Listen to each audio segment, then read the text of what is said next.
Hey, what's up guys, it's Rinku and I'm finally back for this training guide. So in Black Desert, I have finally hit Professional 1 in training.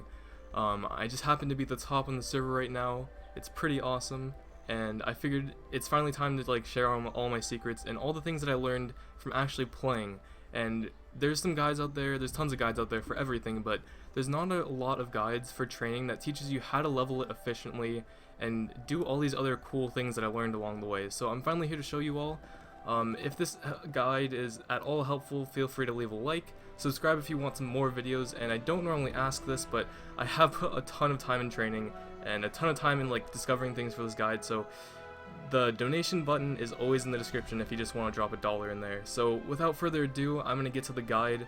Hope you guys enjoy, and again, just make sure that I don't know all the facts for this game, and I'll definitely mention if I don't 100% know something, so later on, if I find something else, I can always correct myself. And one last note I should say is that this guide probably still won't have everything I will learn, because I'm only professional, I'm not master, or artisan, or guru even. I said that in a weird order, if you know what I mean. But yeah, so there may be a part 2 to this. There may be details about horses in a video I make, maybe when Medea comes out, or when tier 5 horses are in the wild. I might include that in its own horse video, or an update video.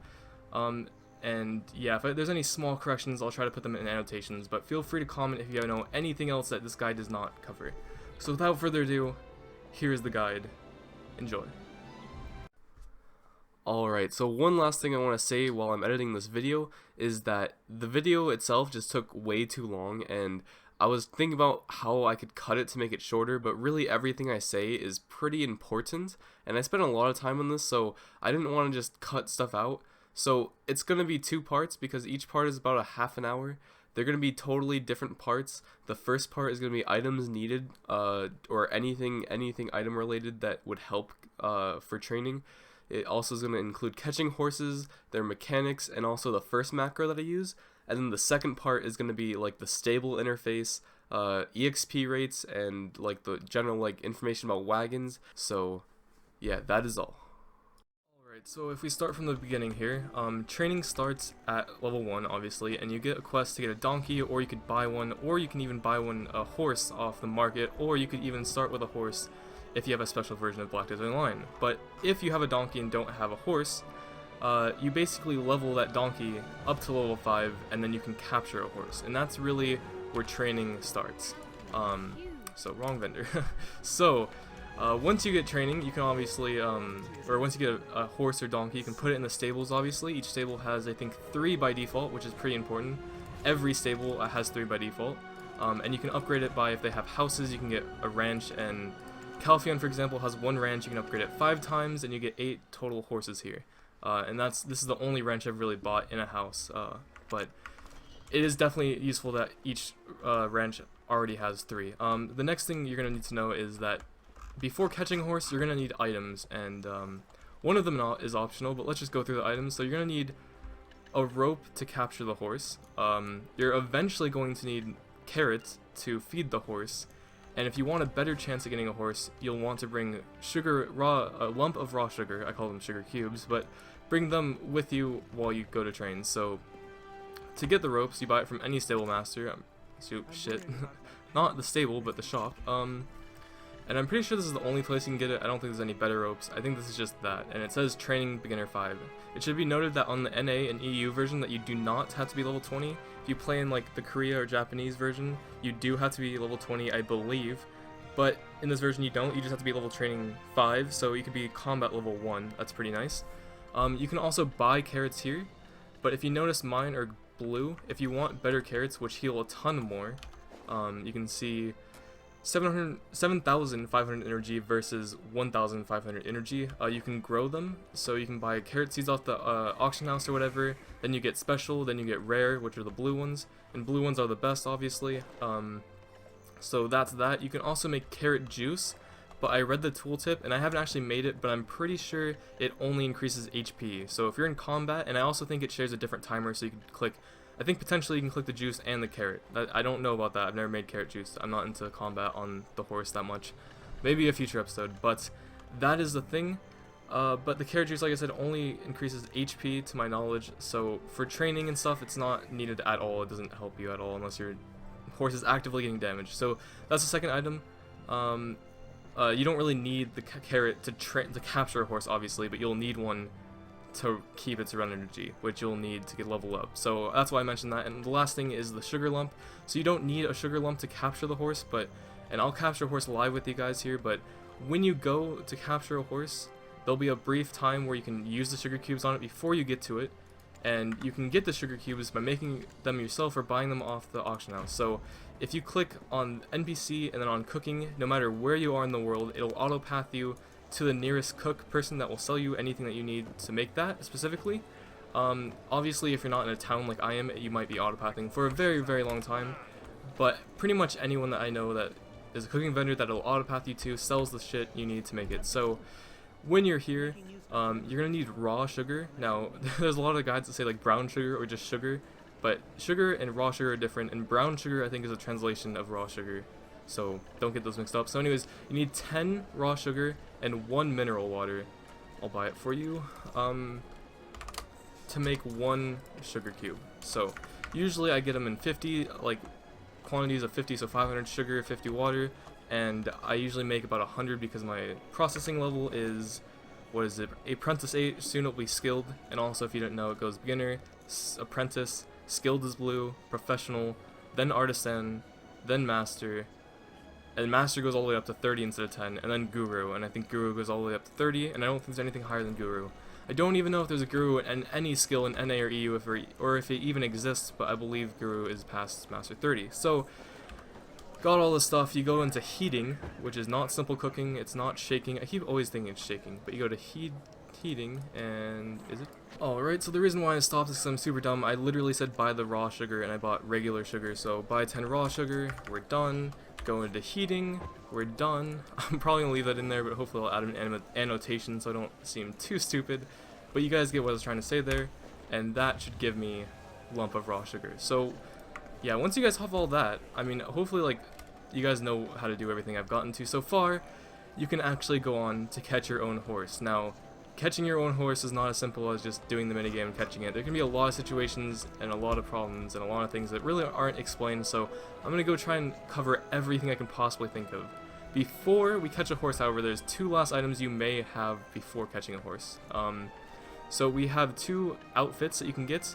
The first one is silver embroidered trainer's clothes that you can either make from, I think, a crafting thing. I think it's in Calpheon, don't quote me on that, you can look it up. Pretty simple Google search. Or you can use the trainer's clothes, which you get from becoming a professional 1 trainer, which I just got.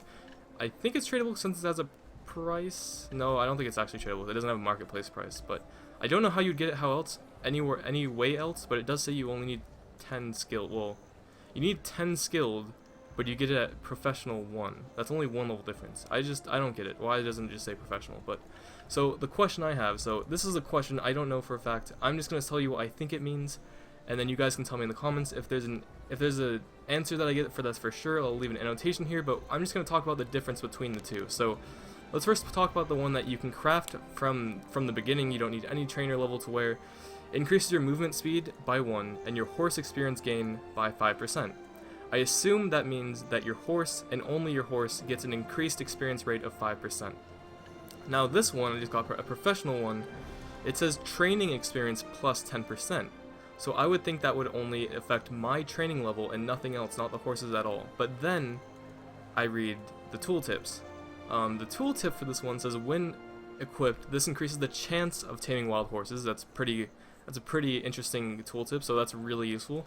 It also augments the amount of EXP and skill experience a horse earns while ridden. So if this does everything that this does, like plus 5% because it's 10 instead of 5, then there's no reason to use the blue. But I feel like you'd get more experience from the blue while riding your horse than this one, unless the tooltip is 100% correct. I really don't know, but I'm pretty sure that I'm gonna wear the blue one while riding and only wield the white one when I'm either capturing a horse or turning it into a stable master for increased training experience, and I'll go over the fastest rate of training experience in a second if you haven't already got the hint. But yeah, for just riding a horse, I don't know what actually helps. I don't know. Yeah, I just don't know. So if you want to know the exact things that these two items do, because what really bothers me is that this one does not have any description at all. Because horse XP gain. So I want training XP gain, not just horse XP gain. So I'll definitely not just use the blue one. Hope that made sense. And I'll see you guys in the next part where we actually capture a horse. Alright guys, so one last item before we go into catching this horse I found is, totally forgot. Just like there's milk tea, there's suit tea, and it increases your life experience, which I believe is all your professions. And if that's the case, it also increases your training experience, obviously. And I'm pretty sure, like, the EXP stuff, like, usually says it cannot stack. Let's see, the horse scrolls I just got. Yep. So I think all the horse stuff can stack. So I think you can have a horse scroll, your armor on, and drink a suit tea. Why not? Since I'm going to capture a horse anyways. And you'll get probably a lot of experience. So it might be worth buying those. I don't even know. I like to cook things, and I don't even know how to get the ingredients for that. I've looked it up before and gave up. So anyways, we finally had a horse, so let's capture it. So the first thing you need to do is obviously rope it. So if you didn't know, horses spawn at certain areas on the map. It's always the same areas, and they spawn, I believe, every 2 hours, or so I have been told on the internet and by a couple people. And I believe, man, that's a giant tree. I believe there can be a maximum of 4 horses before they stop spawning, but there's several times, especially at night, where there's like 4 horses at one spot, and I just keep gunning all of them. So if you haven't guessed by now, capturing horses is the best experience. And I'll go over XP rates later and stuff of how you want to train and stuff, but I'm talking about training experience, not horse experience. Obviously, you don't get horse experience on the horse by capturing it. It starts at 1 after you capture it. So anyways, yeah, we're going to capture this horse, and I'll just guide you guys through it. So first you have to use your rope, I guess, and you have to aim on the horse and left click it. That's obvious. Some things that might not be obvious is I'm pretty sure your cursor, that red cursor that appears, has to be on the horse, or else it misses. For example, if there's an enemy that walks in front of you and it targets the enemy instead, you miss, it thinks you got the enemy. If he runs out of your range, it's a miss. If you go too close to him, he'll actually run away, no matter who it is. And that's one thing that a lot of people do.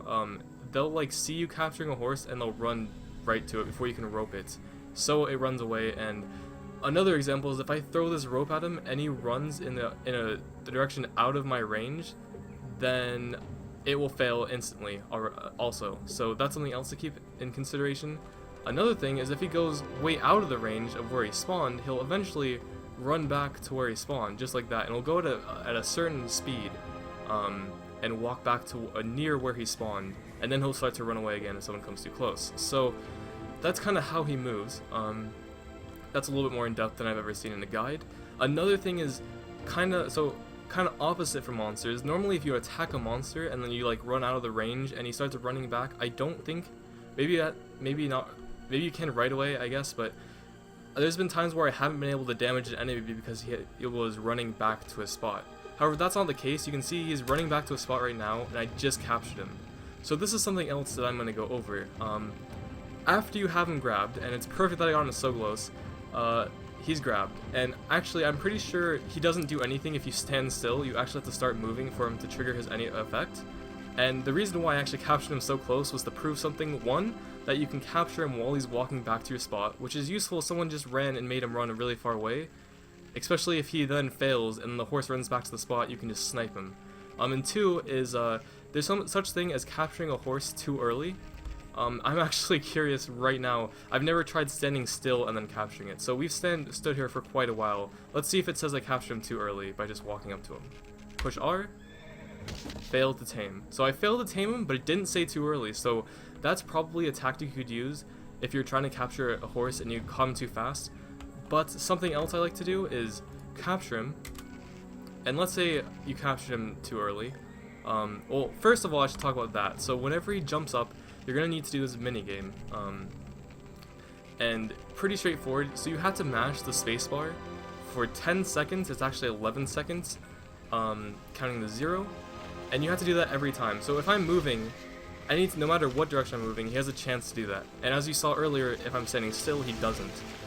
So that's why I didn't even know that, but standing still is probably a tactic if you do catch him really close. But if you catch him really far, you obviously have to get close to him to capture him. So that's one thing.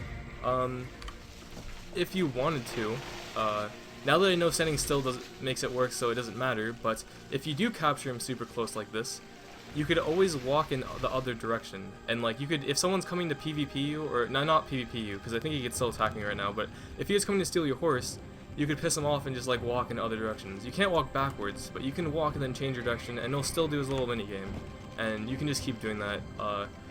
Also, I should mention, if you've roped a horse, no one else can rope him, so if someone's eyeing you down, it might be a good idea just to be patient and wait for him to leave until you capture your horse, if you're that desperate. Sometimes, to me, it just doesn't matter. So, now you're close enough to your horse, and now you can finally use a sugar cube or get on him. Good thing I failed earlier, because I would be out of luck if I captured him, and I'd have to cut to another part, but, so now you can use your sugar cubes, and I believe every sugar cube increases your chance to capture the horse. Obviously, I don't know for fact, because there's no way I can prove this. It does say it increases your chance, and I have heard several times that giving him more increases its chance more, but I've gotten a failed attempt even when I've given him 10 sugar cubes. So basically, I go off the rule of thumb of if it's a random horse and there's no one here, I usually give him 3. I think this is like my 4th one or whatever, just because I'm talking.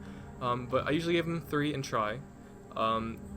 If I've been really pissed off, or just really want good luck, or if it's like a T2 and I don't have time for this shit, I'll give him more like 5 or 10. And if I'm really in a rush, I'll just give him 1. I always give them at least 1, and then give it a try. So we'll just try right now, and I got it. It's a T1. I've noticed T2s are a lot harder usually, they're a lot more stubborn, so that's just something I'm guessing on that I've seen off, based on my experience, but that's a thing. But yeah, so that's basically catching a horse. I'm actually gonna literally rewatch this clip and make sure I didn't miss anything, because there is tons of things. Like I'm pretty sure like the amount of time it took me to explain that was way longer than you expected me just to catch a horse, and there's still more stuff. So be right back. Alright, so I captured the horse. There's 2 other things I should mention before I even leave this place, is, 1, when you capture a horse, you can always get off of it and go to your main horse, and it will follow you, and it'll teleport you if you get too far, or if it can't follow you, and sometimes it just auto-teleports every 5 feet, and it doesn't even move, and it's kind of creepy. So, yeah, your horse, once you tame it, it'll never leave unless someone kills it or something, or unless it dies.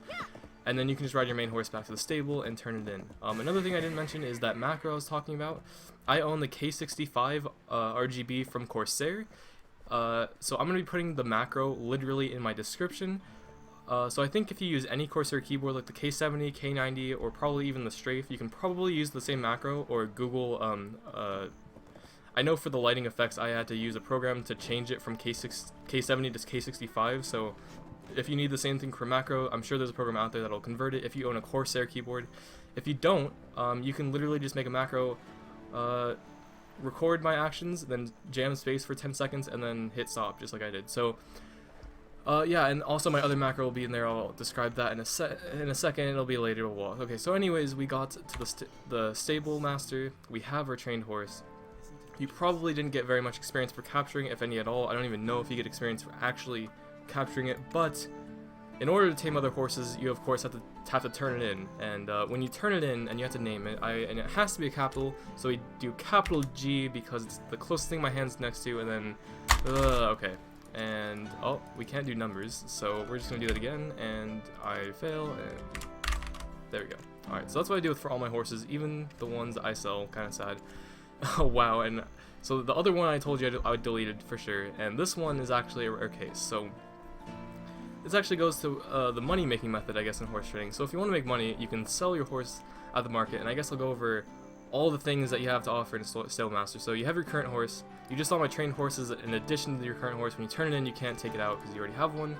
Check that one and you get that, blah blah. Okay, so you can have your own horse. There's a lot of options. You can, if it's too far away, you can like call it to you, which is the remote check-in. Checks it in even if it's not close to you, and check-in just if it is close to you. Remote check-in loses all but one of its HP and all but one of its stamina, so don't remote check it in and then go somewhere where there's monsters, because you're gonna get your horse killed. Just not a good idea. So that's that. What are the options for the horses? There's takeout, there's delete. Delete I use a lot. Register at market, that's how you sell a horse. Change name, and you need a token. Reset death counter, important, but you need a token. It's for breeding, blah blah. Breeding count reset to be able to breed again. Okay, branding is something I've actually never done. When a mount is branded, its resurrection and recovery costs are cheaper, and it has a higher chance to learn skills. Are you sure you want to brand this mount? you will consume 1 Mount... Oh, I didn't even know you needed a Mount Brandstone. I've never done this. I now know why I probably haven't.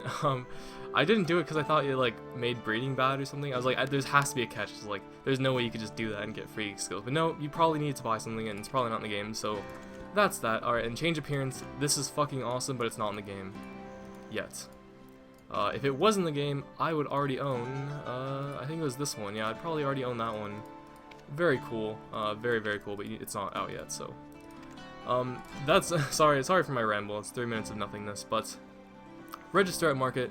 Now, the reason why I said that I mostly delete some is because when you sell them, not a lot of them sell. Obviously, no one's going to want to buy a T1 or T2, but what does sell are females. So I noticed any T3 or higher usually sells, and any female usually sells, even if it's T1, because males have 2 breedings and females have 1. So yeah, if you ever notice that your horse doesn't sell for a day or 2, I mean, I would just delete it because you only have 3 slots usually. So that's my rule of thumb is. And the reason why I sell only females is because I've had several males never sell, especially T1 and T2. So yeah, also it should be noted that usually if it's under T2, it'll only be worth like less than 50k. The money depends also on what skills, what level, it depends on a lot of things, but normally when you sell under T2 or T1 you're going to get below 50k unless it has a super extremely rare skill. So we're going to sell that for 41k. And yeah, like I said, the males usually don't sell. Now the crazy thing is, and for the longest part is I didn't know about the skills and I didn't really check to see how much they were worth, but if it has a super fucking rare skill, it's going to be worth a super fucking large amount of money. And you might be wondering why I have this cow horse, like cow-looking horse out, and why I'm even riding it even though it's level 30, and that's because it has a really good skill that I want to show off, and I actually do use it sometimes when I'm trying to get somewhere really fast. Soon I'm going to breed it, but not quite yet. So level 30, and it's only T3, but it has Sprint. So I want to say the best abilities in this game are Sprint, and there's also a boosting skill which makes you go even faster. Sprint just makes your overall sprints a lot faster, but Boost, you can activate it like every couple seconds I think, and it just boosts you. It's pretty awesome. And then I believe Quick Ride makes it so that way you skip the walking animation. So when you normally get on a horse, I think it's walk, then jog, or it's like leisurely walk, then jog, then sprint. But I think you skip 1 or 2 of those stages with that ability I was just talking about. So those are probably the best. There's also an ability which I think this one has, but it's not leveled up, which is Roar, which gives you HP and whatever this is back. That's pretty useful, although you can see it's not leveled up. So you also need certain items sometimes to use this. I'm just going everything over training. So you can see you can equip basic armor, and then you can equip cash armor, which you have to pay real money for, and it actually does have stats, even though they're pretty insignificant. So these are the items that you can get. So most of the white ones you can get from any stable master if you have befriended them, and it costs amenity, which is like the mini game that you befriend them with. I'm not gonna give you a guide for that, but you guys get the point. And then the green ones are player made, and I actually bought these because I didn't want to get the materials to make them because they're pretty annoying. The only thing I've made in this game is a boat, and that took fucking forever. But yeah, you can buy these off the Grand Exchange. This isn't RuneScape, the marketplace. And I would have had the green one of this. It was like 700k or so, and these are just the light ones. There's also war ones with higher DP but lower speed. And also I noticed that the only ones that even increase, like this increases DP, this increases turn, not that useful for me. This increases braking, I don't give a shit about that. And this one increases acceleration, and this one increases speed, and those are pretty useful. That's why I like instantly bought them, even though like probably shouldn't have. They're a couple 100k each, I think. But yeah, it doesn't really make that much of a difference, and they break in a lot, especially when you ride them all fucking day. So a lot of the times mine are just broken, so that's that. But the vanity stuff does give like the same kind of bonus: movement speed, movement speed, movement speed, movement speed. That's a 4% movement speed, 5% if you had like the whole set. But I have one piece different. The helmet obviously is built different because I don't give a shit about that 1%. So I think I went over a lot of stuff. If you ever want to learn like the exact skills and all that stuff, you can look it up. Right now I think there's a max of, you can get 8 skills total, I think, because that's the most my horse has ever had. This one only has 7, and it's already level 30, so I don't think it's getting any more. I think you only get skills when you level it up, but you can see if it's not 100%, so you have to have the stirrups, which is one of the items that I have equipped. That's what I was talking about earlier. So we're going to do Roar, which is just spacebar, and usually if you don't know a skill, you have to do this minigame, and if you fail, you get thrown off your horse. And not only that, even if you do the minigame right, the skill doesn't activate. It just gives you percent. And so every time you fail, and even if you get it sometimes, it'll give you percent on your skill, but it takes forever. For example, I've had Roar forever, and it's a pretty useful skill, but I've never gotten it I got it 5%, 20 to 25 after doing it like 10 times. Not worth my time, I don't even need it that much anyways. But Sprint, for example, Sprint started at 20. So basically all I did was hold Sprint and go from, I got it to maxed from going from Velia to Calpheon. But keep in mind, every 5 seconds it would do that minigame, and if I failed, I'd get thrown off my horse. So it would be like, go up to here, fail. Go up to here, fail. Go up to here, fail. Go up to here, fail. Oh, I fall off my horse. Oh, I have to get it back on it. It's really annoying and obnoxious. But yeah, so some last things. Eventually there'll be like a lot of cash up items for horses and stuff. So eventually there'll probably be a cash up item to raise that for free. Eventually you'll get like the colors. Eventually you can brand horses. Eventually you can actually I think it's you can delete a skill for a token. And then you can even spend, I don't know how you hope for it, I'm assuming it's another token, but you can hope and get it that way, which I'm pretty sure is another like thing you have to buy with real money. But yeah, so the last thing I should say is, of course the skills influence your price, that's why I was talking about them, so you should always check to see if your horse has a rare skill. I would say Sprint, Instant Excel, which is the boost I was talking about, and Drift are probably the most expensive and most sought after things. Before I knew how much money horses were with skills, I had a horse with Drift, and I'm pretty sure I combined it to get a new horse. Wasn't the smartest move, probably could have sold it for 1.5 mil and probably got like a 50k tier 3 horse. That was so long ago, I don't even remember what horse it was, but the notable things I have right now is my tier 3 obviously has Sprint, and I actually got 2 tier 3 females, so we'll just go over my horses I guess. You can see the ones, so that's one of my T3 females.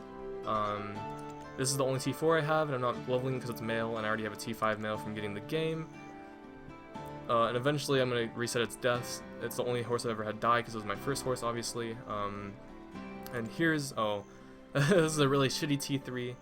And, oh yeah, my other T3 is on my wagon, so there's my other T3. And I'll go over wagon and XP rates in a second. So I think that's it for this stuff. So one last thing I'll touch on is breeding. So this is not a breeding guide. You should have learned that by now since the video is going to be really, really long. But yeah, there's tons of things on breeding.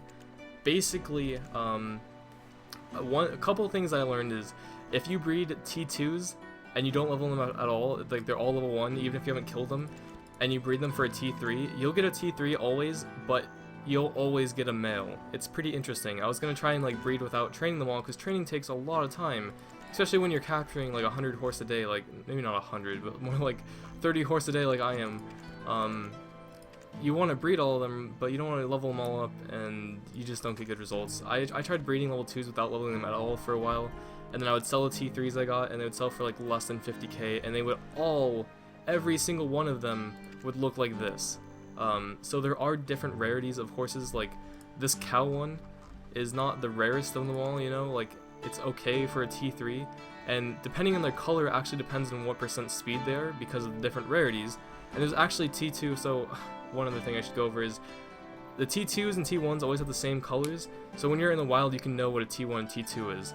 For example, this is the T2, it's always gonna, if it looks like this, it's always gonna be T2. The T2s always have like, they're a little bit more musclier than the T1 brown horses, and sometimes they have gold manes instead of black manes, but the T1 brown ones are really dirt brown, and they have like a little bit more brown manes, and also the gray ones are T1. So there's 2 brown T2s, there's one really dirt brown T1 and a 1 gray T1, and then if you breed, there's also 2 special T2 breeds that you can't get from capturing the wild. So that's like, do I have one? Here's one. So this is a T2 that I got from breeding. It's white and brown. There's also another T2 that's black and brown. So those are all the colors for T1, T2. You can get T3 obviously by breeding. You can't find T3 or higher in the wild yet. When it does come out, it'll be a good experience, obviously. So yeah, I think I covered most of it, and one last thing I'll say about breeding is you should get it above level 12 to get a chance to get a female. You should get it above level 22 for a really good chance of skipping a tier, and let's say I have 2 level 30 T2s. Like, if I have 2 level 1 T2s, you'll get a T3. If I have 2 level 22 T2s, you have a pretty good chance of getting a T4. You can even get a T4 when your horses are lower level. but that's that. And if you have two level 20 or level 30, my bad, max level 30 T2s and you breed them, you even have a chance of getting a T5, and I believe the chances of skipping like 2 tiers and going straight to the 3rd tier is like maybe 10 or 20% even when your horses are maxed. So my plan is to breed my T3 male with 2 T3 females that are all level 30 in hopes of getting a T6, and if I somehow get a T5 or 6 female, I can breed it with the one I got for free and get a T7, and that's the max that there is. So that's really what I'm going for breeding. The colors are all, I mean, whatever you breed, the color of whatever you breed is irrelevant. Only the tier and level matters. But what you get could matter on what you breed for it. So you can get a really rare a really rare color if you breed 2 max level parents, but they don't have to be any certain color. So as far as I know, some people are talking about there's patterns in breeding, but I really don't think there is. And if there is, it'll be documented, and there should be proof for people to understand, for people to believe it, and then maybe I'll put an annotation if that is the case. So that's all I'm going to talk about for breeding. I shouldn't have talked that much. Breeding is breeding. You don't get experience from breeding, training experience. So yeah, one last thing, that doesn't have anything to do about that guy over there, but is training experience itself. So let's read what training experience does and why you might want to level training instead of just going for breeding, since I've talked about so much about breeding, because everyone wants their fast horse. So I really got into the skill because I wanted the fastest horse. I didn't expect me to want to capture horses all day to get the fast experience, but it does say when you level up, your mount's skill level will increase more easily. Also, it should be mentioned that obviously if your horse levels up, you get some training experience, but I've already said that capturing a horse gives you way more experience. For example, when I was like apprentice, I was getting like 5 to 10% per horse, depending if it was T1 or T2. But if a horse leveled from like 29 or 30, I'd only get 1%. I was like, what the fuck? So some people tell you to get a horse, just keep getting horses at level 1 and level them to like level 5 and then do whatever you want with them. But really, I think if you were to get the fastest possible XP, you would want to use a horse and like run to where all the horse locations are to get horse experience and level it up, but then capture all the horses you possibly can, and then get back on your main horse and continue running to the stable to level it up, and just keep doing that. And I guess the fast experience, you'd always want to use a brand new level 1 horse when you're going to capture another horse. The only problem is that means you're going to be slower, and that means that there's a chance for someone else to get there first, especially if you already know that there's multiple horses, like you're going back for more if there's 4 there. So yeah, you probably want to use a fast horse when you're doing that also. So it's really up to you, but you do get experience for leveling the horses themselves, and there are people that only training by only riding their horses and only capturing the only few that they need. So that's why I'm training the way I am. That was a really weird tongue twister I just said, and that's that. So I guess the next part is probably EXP rates, and even I have to do one more test before I'm ready to do that. So yeah, I'll see you guys in the next clip. Alright, so sorry I'm not near my horses right now, but this is way after I made the guide, and this is just something that's super important that I need to put in there, so I'm just going to record and tell you guys right now, and that is the fastest way to get experience. And I didn't really mention this in the video, even though I went over everything else, and if you put 2 together, you could have got it, but the only thing I didn't really mention was server hopping, or channel hopping, I guess? Not server hopping. But basically, to get the best experience in the game possible, you're gonna want to bring a level 1 horse everywhere you go. Like every time it like levels a couple times and you're at a stable and you can get another level 1 instead of like a level 3 or whatever you have, do it, because it's easier to level up and you'll get experience every time it levels. And I don't think it's much different depending on what level, so level 1s for life. Run to all the possible horse locations you know of that you think aren't hit already, so any horse locations that normally have horses there, and find a route between spots that is 15 minutes long, and preferably 15 minutes if there are no horses at all, and then hop and repeat. That is literally how you get the best experience. That's how I got to professional, and what I mean by that is you want to go to all the spots, and even if they're there or not, if they're there, capture as many as you can, then move on. If they're not, then move on to the next spot and hop. And the reason why I say at least 15 minutes is because there's always going to be times where you're unlucky and there's going to be no horses.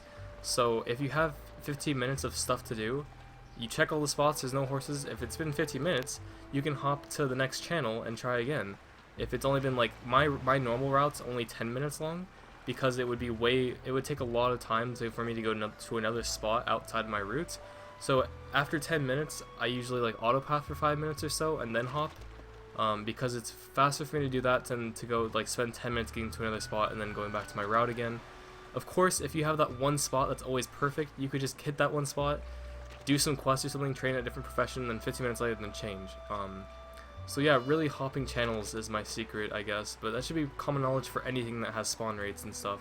I said horses spawn every 2 hours, so you guys get the picture. After 2 hours, you can hop back to the original server you're on, and you should see more horses there. So yeah, that's that. I mean, I'll go over the EXP rates and training horses and stuff later in the guide, and I mean, I've already told you enough where you should know that catching horses is the fast experience, but after watching the guide, I don't really think I said make a 15-minute route and hop channels, so that should be good. Also, you should know that there are different horses on Serendia E1 and Serendia E2, or like Valencia E1, Valencia E2, Valencia E3. I used to only go to the first channel, I don't know why. Sometimes there's only events you can do on the first channel, like horse races I think you can only do on the first one, which are not out yet for NA or EU, which is why I have not mentioned them in my guide or have not tried them. But you guys get the point. Hop channels whenever you can for the most amount of horses, and find the spots that not a lot of people know about. Alright, back to the guide.